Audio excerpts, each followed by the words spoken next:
So this is just a preview conversation uh, right before you read and listen to book 5 of the Odyssey. So we've read and listened to four books. We had a 1 day sort of discussion about our questions pertaining to the first 4 books.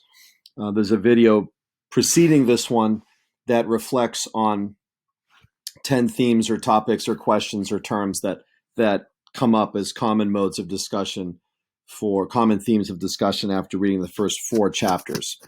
So today we move and we finally are meeting our hero today. And this book in Emily Wilson's translation, have it ready to annotate and mark up. Book 5 is called From the Goddess to the Storm, which basically is a SparkNotes summary of the 2 major things that happen in book 5. We meet Odysseus, who is with the goddess, the immortal nymph Calypso, on her island of Ogygia. And we also experience the first of many storms Odysseus has to endure as he leaves the island.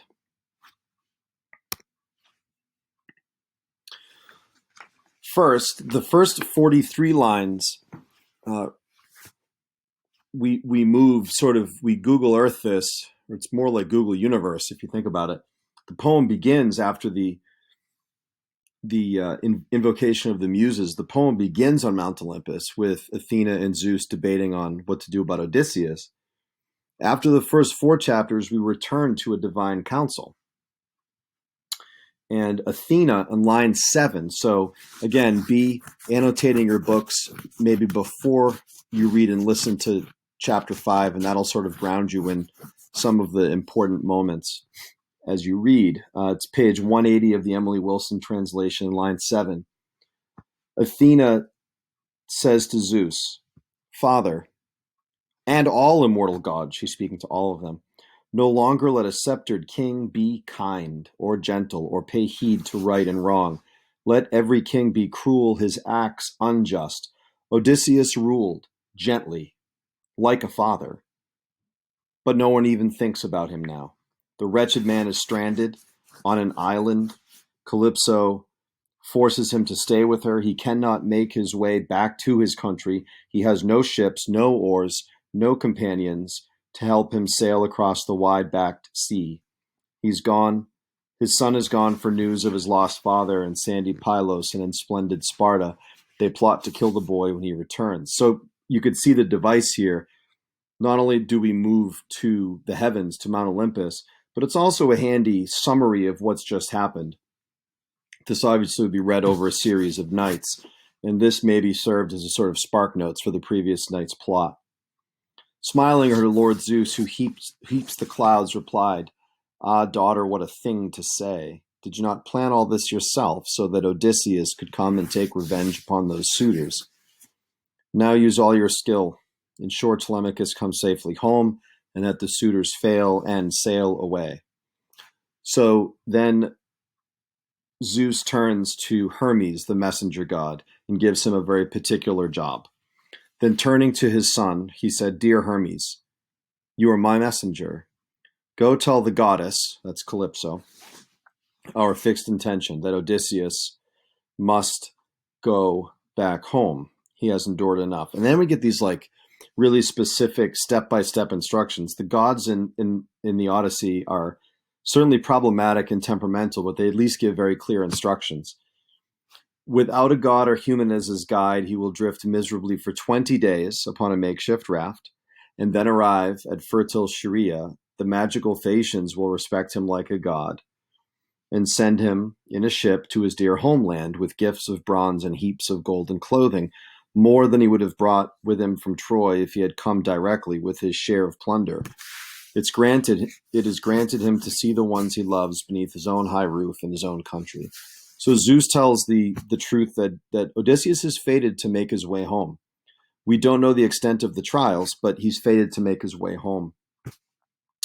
And it strikes me that when you read an epic poem, one of the strange things is when you have this divine perspective, when these gods are looking at all of human experience sort of at this magical distance and can sort of see it all in front of them. we, the reader or listener, sort of take on the role of God as well. We can see sort of everything at once in a really interesting way. But anyway, the gods meet. This is not contentious so much as the earlier discussion in book one. Here we have sort of an immediate plan to get to Odysseus so that he leaves Ogygia and travels to the island of the Phaeacians. So if you turn the page, go to line 58, there's this just really wonderful, vibrant description of the island of Ogygia. So line 58. And again, just be thinking, this is the place that Odysseus could stay forever. Line 58. There sat Calypso with her braided curls. Beside the hearth a mighty fire was burning. The scent of citrus and of brittle pine suffused the island. Inside she was singing and weaving with a shuttle made of gold. Her voice was beautiful. Around the cave a luscious forest flourished. Alder, poplar, and scented cypress. It was full of wings. I love that description. You could see all the birds, and it's a really cool way of saying that. Birds nested there but hunted out at sea, the owls and hawks, the gulls with gaping beaks.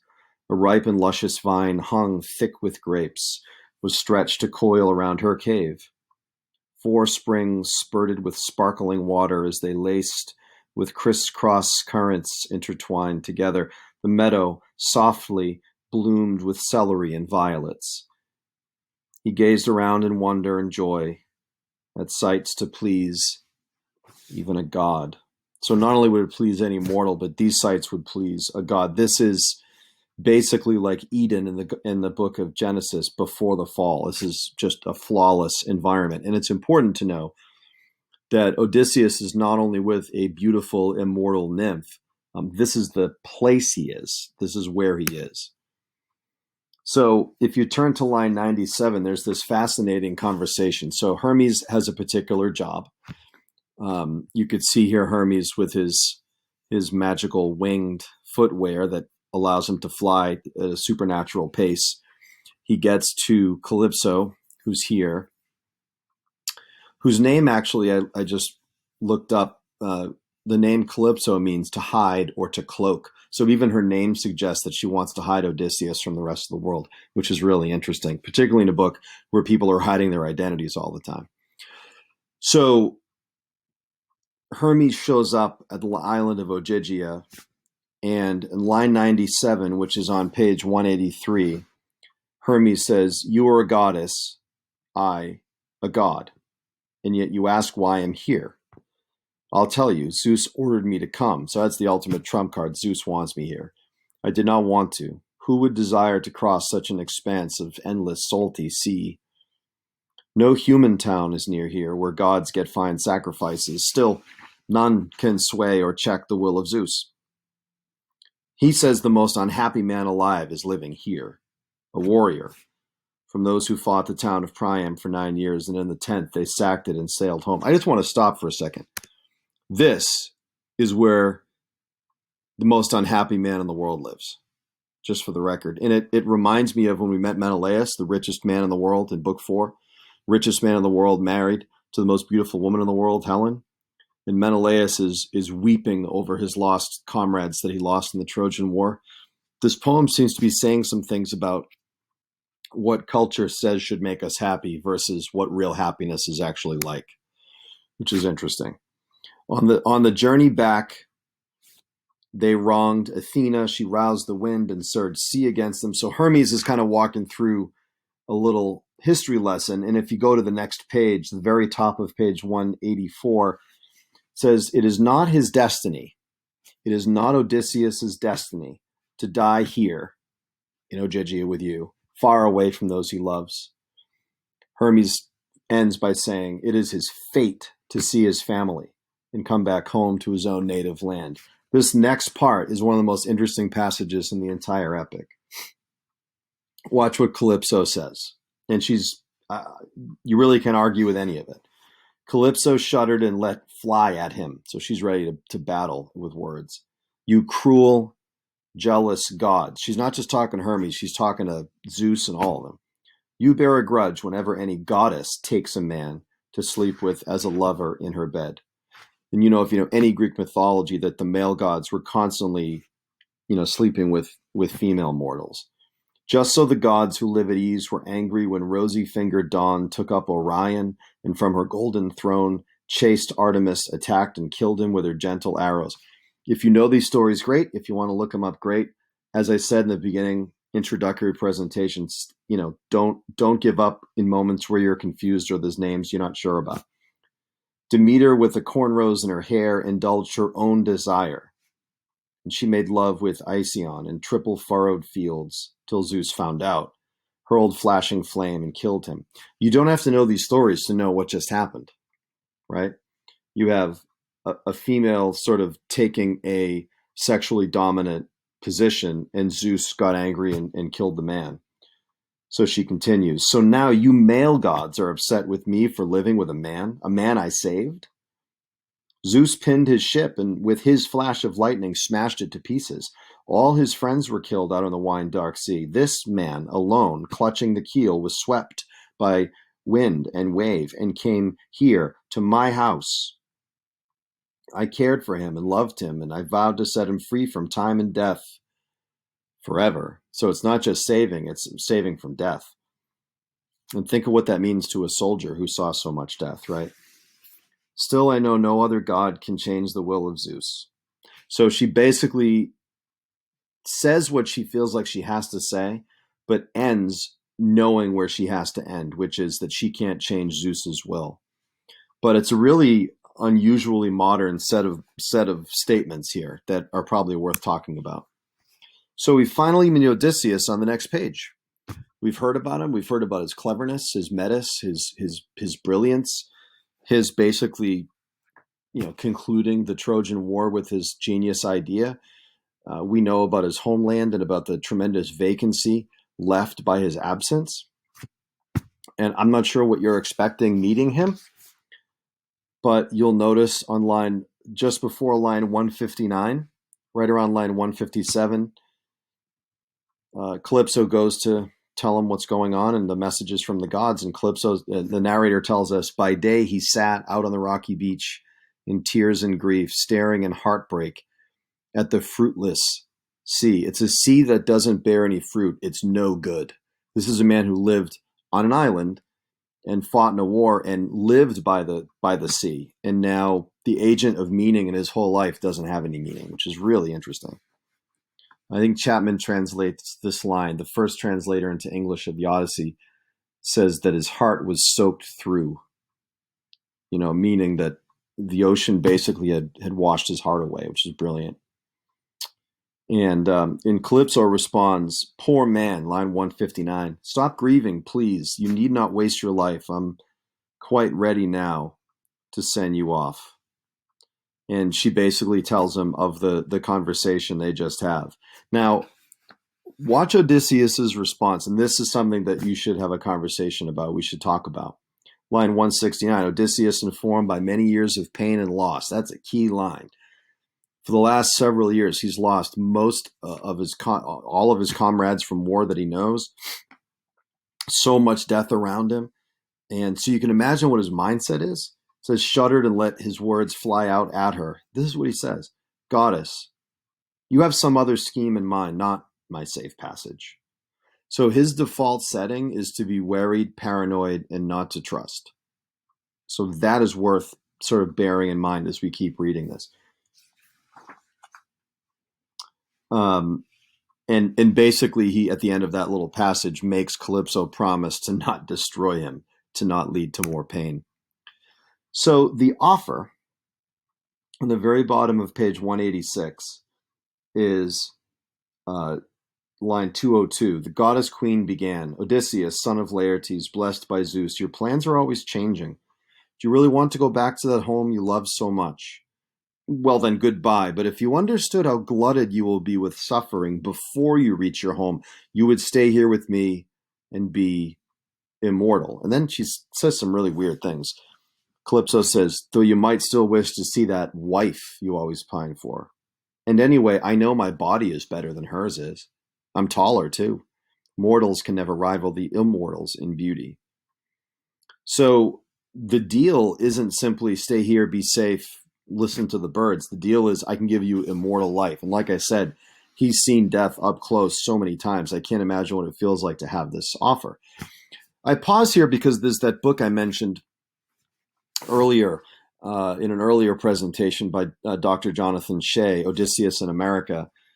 And it's this really interesting idea that one way soldiers that are traumatized dull the pain of the trauma when they return home is sex. So Shea says this: although many of my current patients have withdrawn from sex as part of withdrawing from social contracts altogether, some of my patients went through periods during the first decade after returning from Vietnam when they sought out the solace that Circe, who's someone we're going to meet later, and Calypso offer in sex. So there's also this sort of idea around too, that you have the sort of warmth and intimacy and comfort of a lover's bed, which would be, comforting and therapeutic for someone who's been through what he's been through. So he's giving up sort of a whole set of layers of comforts, of joys. But we can see on the island too that he's miserable. So that might be a good conversation, is what are reasons to stay with Calypso? And then what are reasons to leave? And then in almost every chapter has a moment like this, where something is described in detail and we have no idea why. Why do we get the long description, book 1 at the end, of Telemachus going to bed and the door latch and the room why do we get this? So, when you're reading a book and there's a weirdly long description of something that doesn't seem relevant, it's either a mistake by the author or the author's up to something and we have to pay attention. So I always presume that. the author is working on me. There's this amazing book by Adam Nicholson, who I really like, called Why Homer Matters. And Nicholson says here, nothing in the Odyssey is described with more love or care than Odysseus making his raft, which is true. It's the large paragraph. If you go to page 188 of Emily Wilson, just go to line 241. Calypso leads Odysseus to the woods, and 241, when she had shown him where the tall trees grew, Calypso, queen of goddesses, went home. And here we go. This could be one line, Odysseus built a raft, but this is what we get. Odysseus began and made good progress. With his bronze axe, he cut down 20 trunks, polished them skillfully, and planed them straight. Calypso brought a gimlet, and he drilled through every plank and fitted them together, fixing it firm with pegs and fastenings. As wide as when a man who knows his trade marks out the curving hull to fit a ship, so wide Odysseus marked out his raft. He notched the side decks to the close-set frame and fixed long planks along the ribs to finish. He set a mast inside and joined to it a yard arm and a rudder to steer straight. These are all nautical terms, right? He heaped the boat with brush and caulked the sides with wickerwork to keep the water out.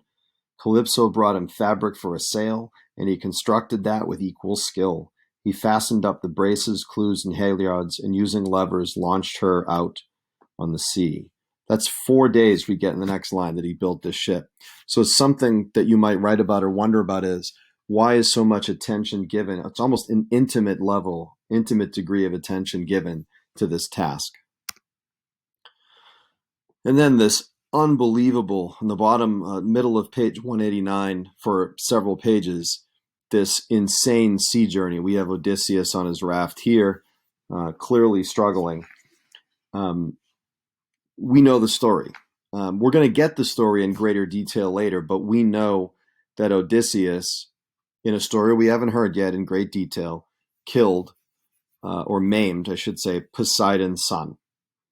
So in the middle of 189, Poseidon, who was returning from Ethiopia, right around line 285 or so, says, "This is outrageous. So it seems the gods have changed their plans about Odysseus while I was absent." And he pretty much promises to make Odysseus utterly miserable.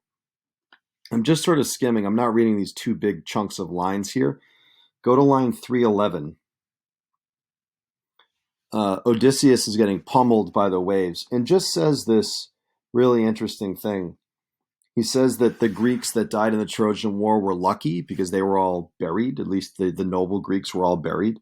In line 311, he says, Odysseus says, I would have had a funeral. This is if he fought after war, and honor from the Greeks, but now I have to die this cruel death. So what ends up happening is a white goddess, if you go to line 333, a white goddess named Ino helps rescue Odysseus, or gives him some suggestions. Take off the clothes Calypso gave you there, weighing it down. And right around line 345, it says, Fate decrees that there you'll survive, the island of Phaeacia with the Phaeacians. Here, take my scarf and tie it under your chest. So again, another immortal character with a specific plan, thank gods. With this immortal veil, you need not be afraid of death or danger, but when you reach dry earth, untie the scarf and throw it out to sea away from the land and turn away. Okay, so she gives him some suggestions. Lastly, if you go to line 388, it's the bottom of page 192 of Wilson. It was 2 days and nights he drifted on the waves. Each moment he expected he would die. But when the dawn with dazzling braids brought day for the third time, the wind died down. No breeze, but total calm. As he was lifted up by an enormous wave, he scanned around and saw the shore nearby. This next moment is something we haven't discussed yet, and I want you to write down ES in the margins. This stands for epic simile, ES. A simile, as you know, is a comparison using like or as. So, for example, my kitty here is right here. Camille, where are you? There you are. You could say my cat is cute as a button, right? That's a kind of a Nana simile. So an epic simile is a comparison like that, but it's extended. It's much longer. So and it's usually highlighting something really important about what's being discussed. It's not, epic similes are not used for the sake of being flowery. So watch this. Right near the top of 193. As he was lifted up by an enormous wave, he scanned around and saw the shore nearby. As, and I circled that and I put ES, what does Odysseus feel when he sees the shore? It's as when a father lies sick and weak for many days, tormented by some cruel spirit, till at last the gods restore him back to life. His children feel great joy. All of that, bracket all of that, that's an epic simile. So maybe something that's worth discussing is, of all the things to compare Odysseus's hope and enthusiasm to, like when he sees land again, for all things to compare his hope to, compares it to a father who's almost dead but then gets better and sees his kids again. Think of why that epic simile is chosen in this particular story, in this particular guy's life. So some things to think about. First, why do you think Odysseus chose a dangerous journey home over immortality and a life of ease with Calypso? I mean, we're all holding this big book, so we know he makes that choice. But forgetting that for a second, just sort of entering into Odysseus's head, why would he make that choice? What is he giving up? Is it worth giving it up? Secondly, as I said earlier, it's worth thinking about, why does Homer dedicate so much time and detail to Odysseus's raft building? And then, thirdly, a lot of this poem so far, I mean, the first two books are dealing to a large extent with Penelope trying to keep the suitors away, right? And engaging in trickery, engaging in delaying mechanisms. Here, Odysseus is on an island with a sea nymph, an immortal goddess, for 7 years. And for lack of a better phrase, he's pretty much her sex slave. And at night, he's with her in her tent, or cave, I should say, sleeping with her. And by day, he cries to the beach. What do you make of this? What do you make of the Calypso-Odysseus 7-year relationship? And also notice that even before he's going to go home and return to his homeland, they sleep together again on their last night together. So, as is often the case in the beginning or middle of classics like this, very little is clear, very little is black and white. But here are some things to consider.